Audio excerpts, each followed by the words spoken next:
Welcome to Excellence Culture. I'm Matt Brose with Lockton, and I am really excited about the guest that we have today.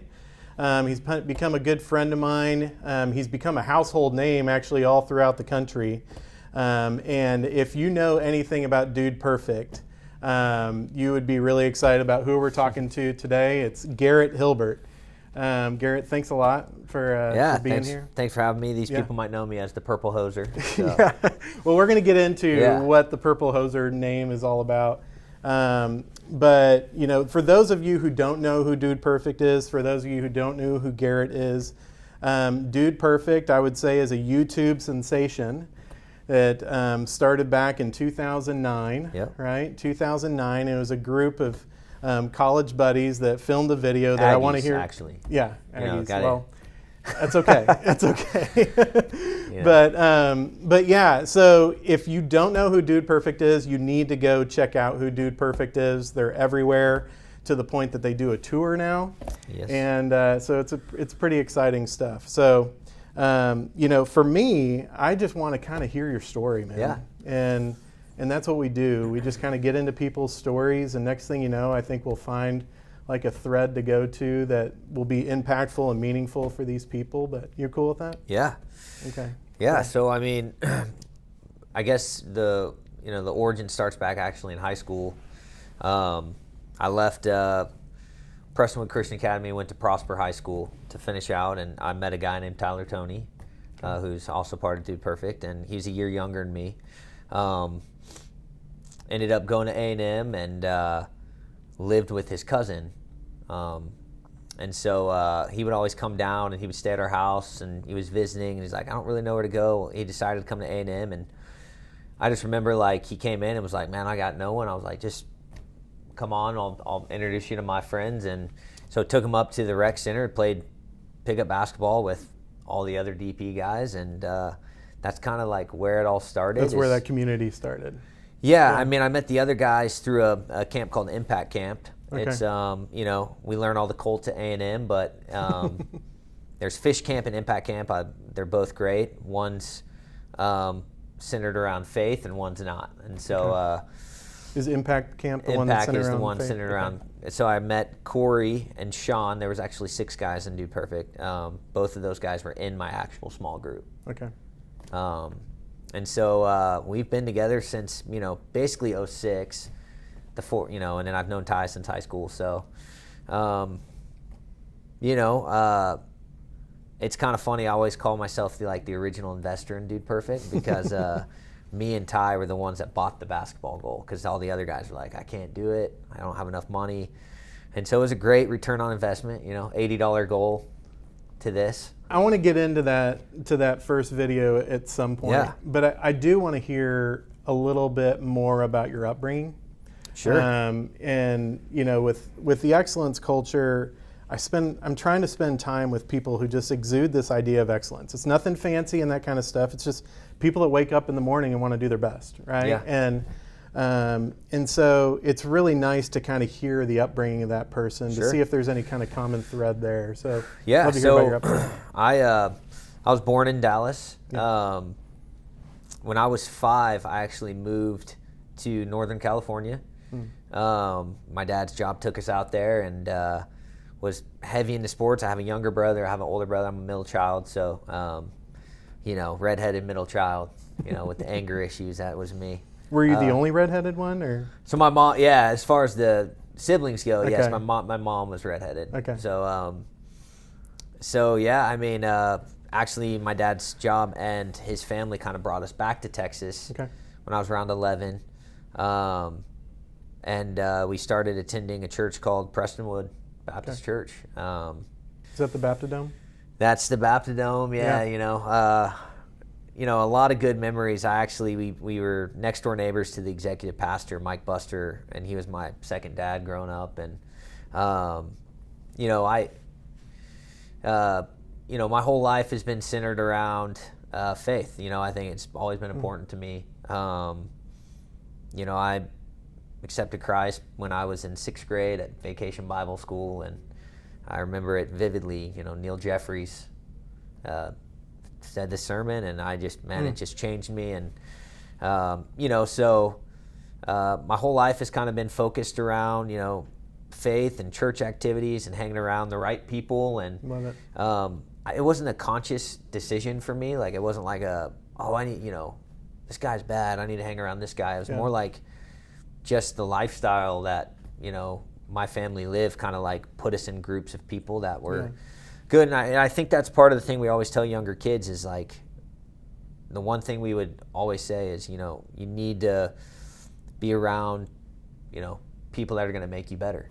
Yeah. And people that bring you down are the people that, always want something from you or trying to do something. And so God just blessed us with like putting 5 guys in college that, we actually all needed each other. We didn't know that at the time, but, we all bring something different to the group that, we benefit each other and just go off each other really well.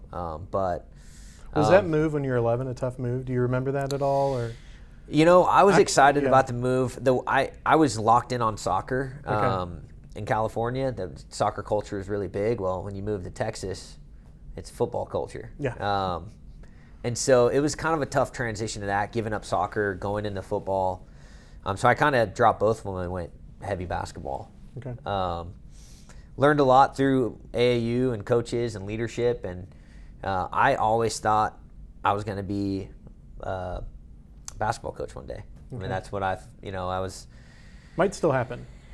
Could, I actually thought about that the other day. But then later on in high school, I got really involved. I'm like this weird mix of like, I'm like the biggest sports fan, but I'm also the craziest art nerd you've ever met.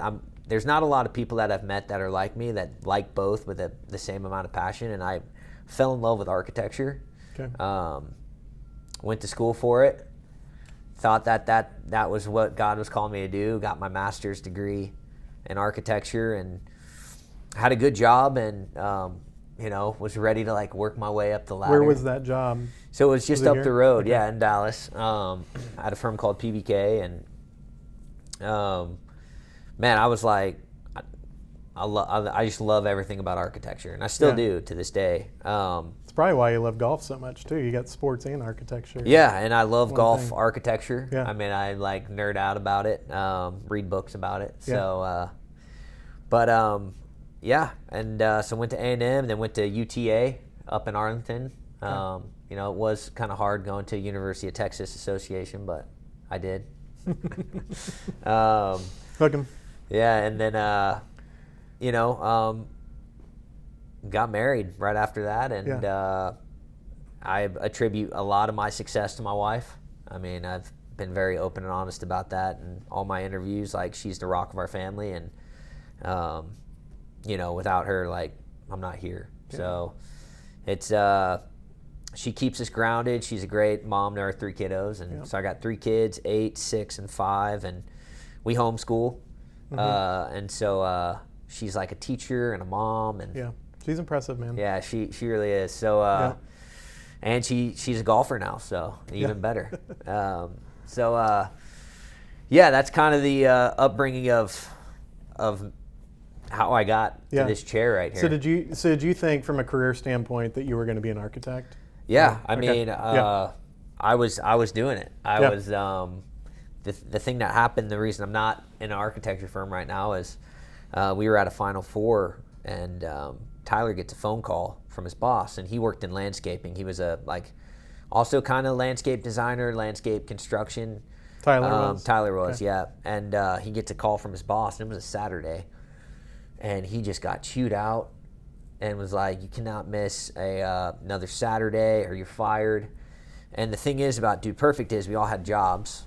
So Monday through Friday we did our jobs. Well, we would always tell the brands, hey, we're so busy with Dude Perfect, we're blowing up so much, we actually only have time for you on the weekends. Wow. Which wasn't the case. But, Yeah. So let's go to that first video really quick. Yeah. Because I don't want to have to backtrack us too much. But so you're in the season of career mode, pursuing a career, trying to graduate. Yeah. Yeah. So who initiated this video, and what was the purpose of that first video? So I don't really remember. We that house was a competitive. We competed about anything. We would make up games. And that house is in town here. No, in College Station. Oh, okay. So they all lived together. Okay. So the other 4 guys lived together. I did not live with them. I lived with Ty's cousin down the road, but I was there every day. But they were just too. I'm a perfectionist and clean freak, OCD, and so it was just too messy for me. I couldn't do it. So, but I was there, and we just competed about. I mean, you name it. Like if it's video games or if it's like making up a football game of like tackle football, whatever it is, we're competing, and there was always like something on the line. So it's like, if you lose, you got to buy, me a sandwich or whatever. So I remember me and Ty bought the basketball goal, and it was a grass backyard, so it's not like we could play actual basketball. So we were like, we didn't like say like, let's go make a trick shot video. It was more like, hey, we're playing almost playing horse, but have some money on the line. We were playing for like Jimmy John sandwich, and I remember him saying like, it was like right at lunchtime. He's like, hey man, if I make this shot, you're buying me lunch. And I was like, sure, dude. And it was like this hook shot. We actually just went back to the house. I mean, at the time, it felt like the most like impressive thing like Ty's ever done. You're like, no way he's gonna make this, and he did. But going back to the house, it was like 20 feet away from the goal, like just like a standard shot. But anyways, ended up buying him lunch, and when we got back, Corey was taking a video editing class at the time at A&M. So he's like, dude, I'm just gonna film some of this stuff, and I want to edit it, because he has a passion for it. So we ended up just like doing, almost like playing horse, but filming it, see who can make it. And then Corey edited it and put it online. And literally the day after we put it online, Good Morning America woke us up. Wow. So that's 2009. Yeah. And is YouTube a new? I'm trying to remember when YouTube was came out. 06 or 05. Okay. It was fairly new. It was. I mean, again, at that time on YouTube, it was like mostly cat videos and Charlie bit my finger and just like it was home almost, videos. It was home videos, almost like moments of like. Now there's so many of those that those get dumbed down a lot of just like your kid does something like hilarious or dumb or whatever it is, and like you record it and show your buddies, but you've seen that 1,000 times because everyone has a device now. But back then, iPhone just got released in like 07, I believe. Yeah. The camera was awful. Like there was like the digital camera world even back then was just it was brutal. Like so no one like even had a thought to film anything. Yeah. So it was a little. Everyone always asked me like, "What's it take to get in?" My kid wants to be a YouTuber, and I'm like, I mean, back then and now, it's like the NBA versus back then and now. It's just different game. Like I don't. It's it's crazy. So Good Morning America calls, and was that a surprise to you guys? Oh, or yeah, were you seeing like the activity happen on the video, and you're like, wow, this is becoming bigger? I think it got to like 100,000 views, which was a lot back then. Oh, I mean, yeah. Like, I mean, we were shocked. We mostly were just doing it to like show our, mom and dad of like, hey, look, we're not studying, But Diane Sawyer actually woke us up. I think it was like 7 a.m. And again, like college kids, I mean, that's like middle of the night, Yeah. So we're just like, number one, how'd you get our number? Number two, like, this is crazy. But yeah, like went on Good Morning America and, back then it was all like, I don't know, Yahoo.com was like kind of like the place for like viral videos. Like there was 3 videos on the top of Yahoo, only 3. And those 3 videos would get, I mean, millions of views. Okay. And I remember our video got on, we were on a plane, I think, and we got on and we got off the plane and it had multiple millions of views. Just like that. So is that first video still on YouTube in its raw form? Or Yeah, really? It is. We kind of thought about doing something for like 15 years this next year, and like it's crazy. We actually kind of went down. We're filming a 30 for 30 right now for ESPN, and we went down to the house and we recreated like half the video in 30 minutes. But it's still there. That's cool. I still had hair back in the day, so yeah, it was nice. So Good where'd the name Dude Perfect come from? Yeah, so we originally named it like Backyard Stuntman or something, like some great. Yeah. But like Sean, the guy who's not in Dude Perfect anymore, he put the camera on a ledge, And he sat down just like this, and they made sure they were in frame, and he goes, dude, perfect. And so we were watching the footage back, and we're like, that's a great name. We should just name it that, not Amazing Backyard Stuntman 4 or whatever it was. So we just named it Dude Perfect. Yeah. That's and now you see DP everywhere. That's the origin of the story. Yeah. It wasn't like this well thought out, like, you know, marketing geniuses of like, man, we should name it like Dude Perfect for blah blah blah blah blah. Yeah. It wasn't Yeah. like that. Okay, so I'm sitting here with who's also referred to as the Purple Hoser. If anybody kind of follows Yeah. Dude Perfect, and a lot of kids refer to you as the Purple Hoser. Yep.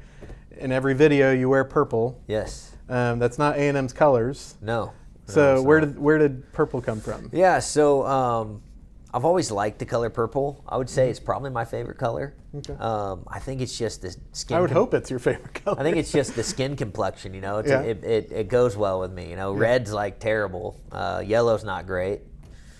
Blue's a little, you know, blue's a little harsh. So I was just like, I always tended to go to purple for some reason, Yeah. and Well, I tried to wear purple a little bit. yeah, I for love you it. today. Yeah, I didn't even mean to do this, but I mean, most of my stuff has some purple in it. But we had one of our first battle videos was a racing video. And if anybody follows Dude Perfect, they know kind of like my MO is very much like, you know, no cares, Yeah. just there to have fun and, you know, get third place. That's kind of like, so they go down the line and like, they're like, hey, you need to come up with a racing name. And everyone was like, I think Ty's was like Blue Adrenaline but I just literally like looked down, I was wearing purple. And then I thought I was going to lose that day because I was like, man, I don't know how these guys are driving. And so hoser term is actually a Canadian term for, you know, if you lost in hockey, you'd have to hose the ice off. So they would call you hosers. And so it's actually like a, you know, not a great, like, it's like the purple loser, but It kind of fits the persona. Yeah, it fits I the feel like. persona, and so Yeah. it kind of just stuck for some reason. No, none of the other guys' names stuck, but Yeah. everyone just kind of like kept that name for me, and like Yeah. they kept calling me like the Purple Hoser, and I was like, whatever, I'll go with it. And here we are, you know, like 10 years later. Yeah. Like, so No, it stuck. Yeah. yeah, Yeah, so- it stuck. Okay, so we've obviously the first video, huge milestone. What would you say would be in your mind the next big milestone of Dude Perfect? Yeah, I mean, I would say the next big milestone was our first brand deal, Okay. which was also in college. We got called up by GMC, and they're like, we're going to do a NBA Finals commercial. We want you to do some trick shots. And we're like, okay. And at the time, you know, we didn't know anything about, you know, what people pay for commercials, whatever, but they were like, okay, we'll pay you $60,000 to do it. And we're like, Yeah. I mean, that's like $8,000 a person. Yeah. Like, we're in, dude. That's I caddied on the PGA Tour when I was in college, and the guy that I caddied for won, David Gossett, and that was a $60,000 payday for me, and it was a big deal. Yeah, and it was just like, yeah, we'll do this. It actually ended up being like, that's when Ty did the airplane shot. Okay. Was that commercial? And it ended up doing like over 2 billion impressions. We look back on it, and we're like, man, they just are probably sitting in their offices just like, we paid $60,000 for this, you know. At that time, they're probably But that paying was like, you Christina know, Aguilera that for also things. put us on the map, though. Like, I mean, we were on an NBA Finals commercial, TV Yeah. commercial. You know, Yeah. put our name kind of out there, and so I'd say that would probably be the next big milestone. Yeah, of and that Dude was. Perfect. That was you still. remember that was what still. year? That was. I think that was. That might have been 2010, and Okay. the right around right before we Okay. graduated. Okay. Yeah, So, kind of, let's follow some milestones for a little bit. Like, Yeah. what would you say? the one after that. Yeah. Yeah, the one after that, I would say, would probably be the Kyle Field shot. Okay. Kyle Field actually might have come before it. I can't remember, but that was another big milestone because it kind of put the like synonymous wow connected with Dude Perfect. It was like the wow moment. And that was with Johnny Manziel, wasn't it? So the first one was not. The Oh, first okay. one was just Ty off the deck. The second one we did was with Okay. Johnny Manziel. Okay. I would say the next big milestone after that was the day that Ty told us, like, I'm going to have to quit what do you guys think about all quitting your jobs and doing this? And I remember, He said he was going to have to quit the landscaping yeah, deal, he was going to or- have to quit okay. because, his boss keep this said, going. yeah, he was like, my boss said he's going to fire me. Like, I might as well quit. Might as well give this a go. And that was in April. Because it was at the Final Four. And I remember, I'm kind of like the finance. I don't know why. I know nothing about finance, but they deemed me as the finance guy to do perfect. So we've hired it out now, but Yeah. and so I remember looking back in the bank, and I think it was like we each would make like, I don't know, 12 more grand the rest of the year. And so I remember going to my wife and saying, hey, she was working, she had a great job. And I was like, hey, look, with What your was she job, doing? she was just an executive admin at a law firm, but Okay. great job, and they took care of her. And I remember going to her and being like, hey, I think I can make 12 grand the last 8 months of the year, which is just hilarious. But you can get back then. You could have gotten by on that. Well, yeah, Almost. and she was making Yeah. 50, Yeah. so that's 62 grand for single kid, for just like no kids, like it was just like we're pretty rich right now, and so, I had to go like tell her stepdad. I was like, hey, I think I'm gonna quit, and just be a YouTuber, And I remember even telling my boss at work, I was like, hey, I'm gonna do this till December, but I'll probably be back in January, just FYI. Yeah. And he was totally cool with it. He's like, man, you need to chase your dreams, but we'll see you back in January. And I'm telling you, the week after we quit our jobs, I mean, it exploded. I mean, we got our first huge deal from Nerf. That's when we did our Johnny Hecker video with the St. Louis Rams. We did another, I think, like Bass Pro. We signed our biggest deal ever. We signed a $2 million deal with a company called the Whistle Sports. I mean, it absolutely, it was like God was like, I've been waiting for you to do this, and Just take that leap of faith. there you go. Yeah. And it just was like, I mean, skyrocket. Yeah, that's awesome, man. That's awesome. Any more milestones? I want to kind of talk about the tour, but I feel like there's got to be some Yeah, pretty I significant mean, milestones in between then. After that, I mean, it was more like the progression of Dude Perfect. We were 5 guys with a business manager, Ty's dad, and that was it. Like that was our company. Like we did everything. So we were the talent and the company. Then we hired like our first editors to kind of like get a little bit of work off, and that was huge because it was the first time other people are like editing videos about us that we trust. We got to trust them. So that was a big milestone to kind of like go into this world of like, having an actual company. And then when we all started having kids, was another, it was just a milestone personally, but also just for the fact of like, we got to navigate travel now with kids and, always prioritizing family and being back for events and stuff like that.